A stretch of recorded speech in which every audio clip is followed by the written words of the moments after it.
audio theater. At this time, we please ask you to silence all cell phones and other noise-making devices. The use of any unauthorized video recording technology devices is strictly prohibited. Lastly, if you must leave, please do so during video pause. Thank you and enjoy the performance.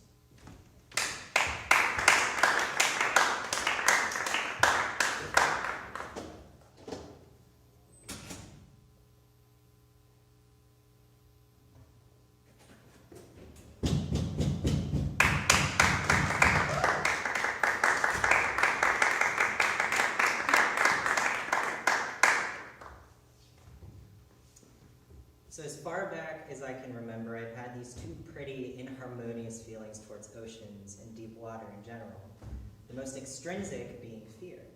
As a kid, I struggled to get through swimming lessons because I was convinced monstrous creatures would be waiting to eat me in the deep end. The emptiness of the water beneath my feet as I kicked furiously to keep my head above the surface made my imagination go haywire. I was unable to shake images of milky-eyed, heavily-toothed demons resting at the very bottom of the pool, waiting patiently for its chance to ambush. Or better yet, a hungry shark slowly circling around just below the water's glassy surface, just below where my terrestrial eyes couldn't make out its camouflage. For most of my childhood, I couldn't even step foot in aquariums. It would give my brain too many terrible ideas and I would start shaking uncontrollably. The other feeling, though, is that of a sweet nostalgia. My grandpa served in the U.S. Navy during the later years of the Vietnam War as an electronics engineer in the ballistics missile submarine known as the USS Daniel Webster. When I sat down with him at dinner, took walks with him in the park, or prayed for my life as we sped down the freeways in his little sports car, he would tell me about the months he spent submerged miles under the ocean's surface with around 120 other men. From the cramped spaces, to the lack of hygiene, to the surprisingly good food. And I wouldn't say my grandpa particularly enjoyed his time in the Navy. It forced him to spend months away from his family and the love of his life, live in uncomfortably small spaces. He even missed the birth of one of his sons. So when he did tell me his stories, they were always encompassed within an unspoken longing for the things he sacrificed in order to fulfill an obligation. But even after his honorable discharge, his interests never truly strayed from the water. I'm sure even he lost count of the amount of sailboats he built from scratch in his garage. He was a relatively active member of his local yacht club. He even spent hours upon hours at their docks, sailing up and down Lake Wissota, often dragging his wife and kids along with him. He collected nautical art and memorabilia all throughout his life. So, when I find myself thinking of the ocean and deep water, I do feel fear, but in equal prominence, I feel the fondness for someone I miss very much, and a gratitude for having had that time with him. These conflicting feelings that I have, though, don't cancel each other out in any way, but sort of act as oil and vinegar do. They won't mix together, but their combined tastes complement each other in a way that compels me to actively seek it out from time to time. I crave exposure to it, at least through media, in a type of morbid fascination. So, one night a few years ago, I found myself looking at paintings of horrible shipwrecks, of a moment capturing mountainous, frothing waves tearing wood and metal apart like wet paper, of the dread on the crew's faces as they look up to the maw of such a monster and its powerful, all-consuming descent upon them. I felt fear, of course. And then I thought of my grandpa and his stories. Though he would have technically been under those crashing waves, I thought of the hints of bitterness behind his words from the time he lost in the depths under that glassy surface. That when he signed himself over so young, there wasn't much he could do for a time but submit to duty. And within this obligation, there was also innovation, adventure, education, camaraderie, humor. But it was the longing, the weariness, and the painting of a splintered sailing ship that made me think of a melody. And then I wrote down this melody and set it aside, and it collected dust until about 2 months ago. By now, I had developed an additional interest in folk music and managed to get my hands on a couple books on American and European folk tunes, one of which having a whole section dedicating to sailing songs, or sea shanties. The transcriptions of such songs, as most folk tunes, have to be taken with more than a grain of salt, considering that when such a practice as shanty singing was at its most prominent, it went largely undocumented. Between the War of 1812 and the Civil War, overseas commerce rapidly increased, which in turn saw the equally rapid innovation of the American sailing ship.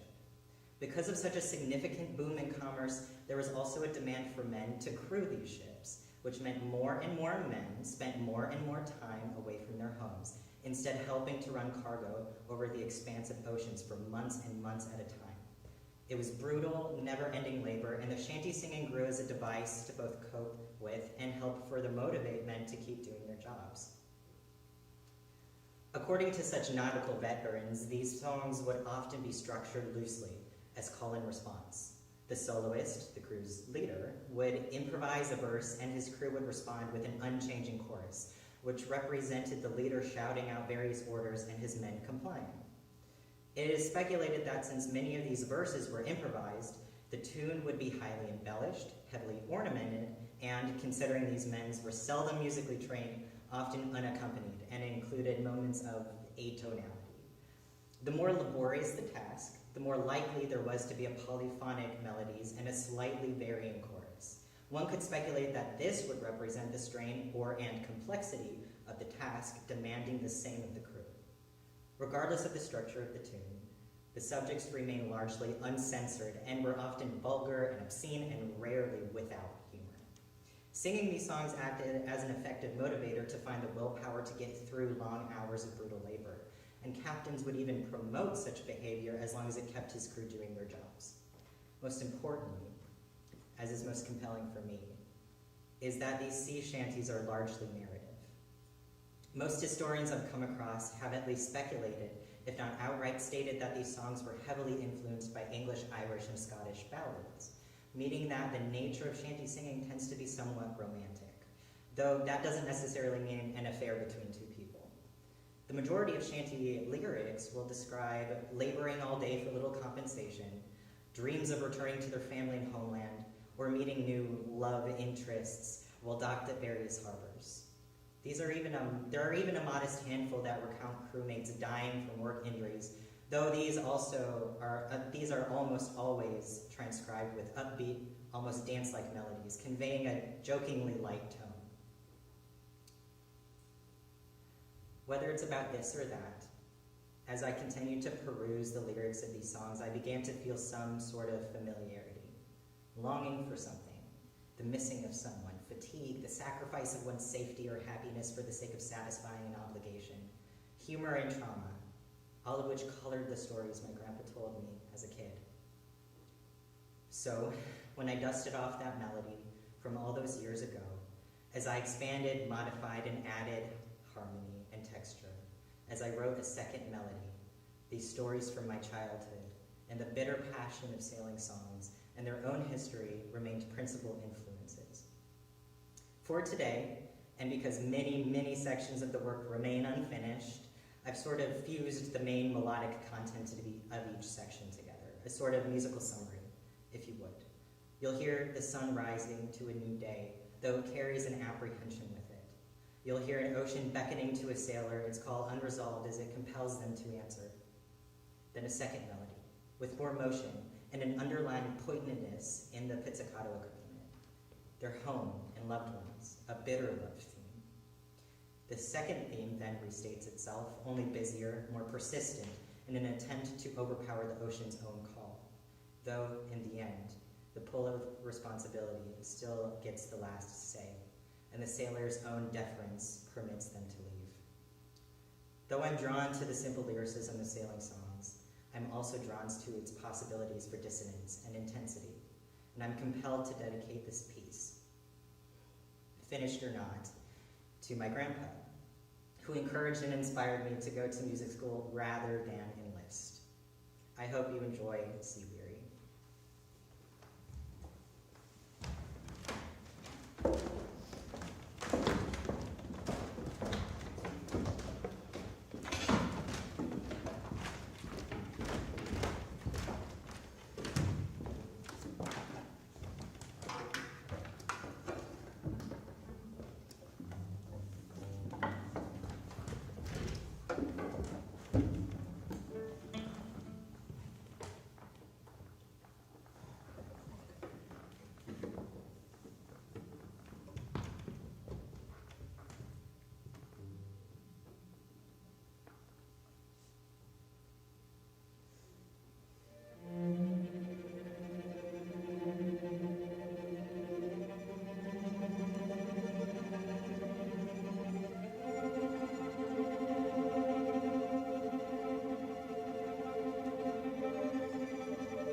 this. Is this your phone now? Take your No, phone. that's Kevin's. Oh. Sorry.